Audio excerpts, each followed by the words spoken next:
Utile ou pas utile, rester ou partir, les avis déferlent sur l'action de Nicolas Hulot au gouvernement, au moment où approche l'échéance estivale que le ministre s'est lui-même fixée. Cette semaine est importante.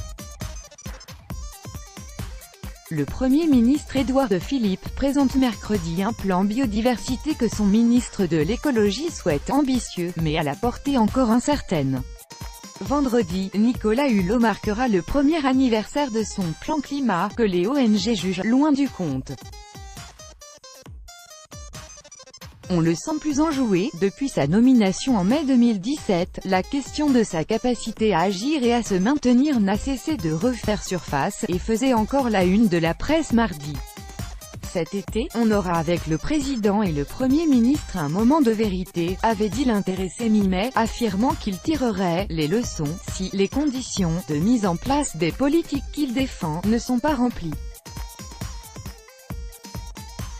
Depuis, il est apparu particulièrement remonté, défendant vigoureusement son bilan.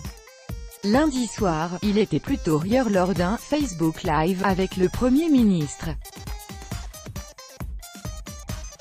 On le sent plus enjoué qu'il n'a pu l'être à certains moments, note l'ex-députée européenne Sandrine Bélier, de l'ONG Humanité et Biodiversité, espérant y voir un signe d'avancée sur les dossiers encore attendus.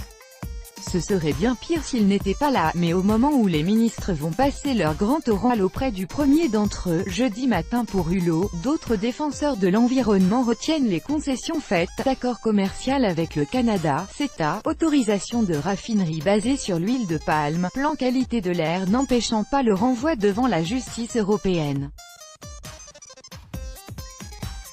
Il faudrait qu'il parte car il est en train d'attaquer sa propre crédibilité pour la donner à un gouvernement qui a montré son vrai visage, agressif, ultralibéral, dénonçait dans Libération Claire Nouvian, de l'ONG Bloom.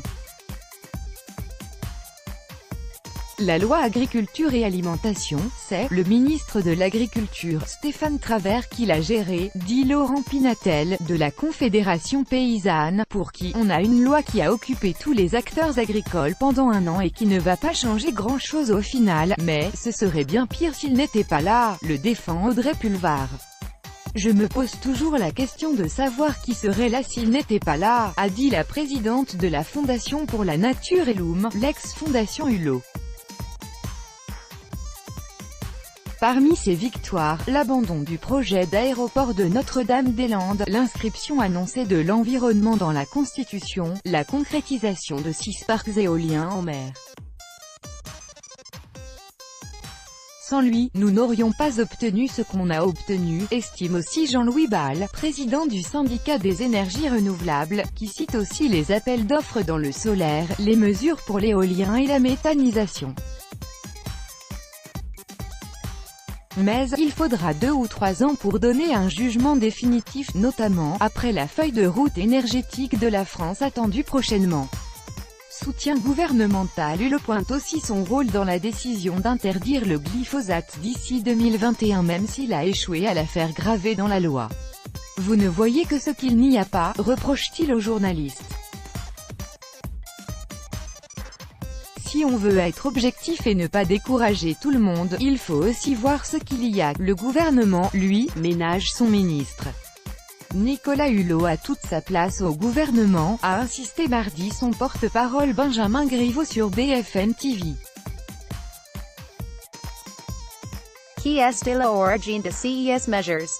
D'ici 2022, checkmark fin des centrales à charbon checkmark Fermetor de Fessenheim checkmark alternative aux glyphosates checkmark un avenir pour ecology at government for ONT fate plus quoiqu'un autre auparavant. Et avant les européennes, perdre Nicolas Hulot redonnerait un peu d'allant à la gauche, ajoute le spécialiste de l'opinion. Mardi, le groupe des députés LREM lui a exprimé son soutien, et 111 d'entre eux, son proche Mathieu Orphelin en tête, ont signé une tribune. L'écologie avance. Quant à la pétition pour « libérer » Hulot, lancée par des humoristes de France Inter, elle recueillait mardi 5000 signataires.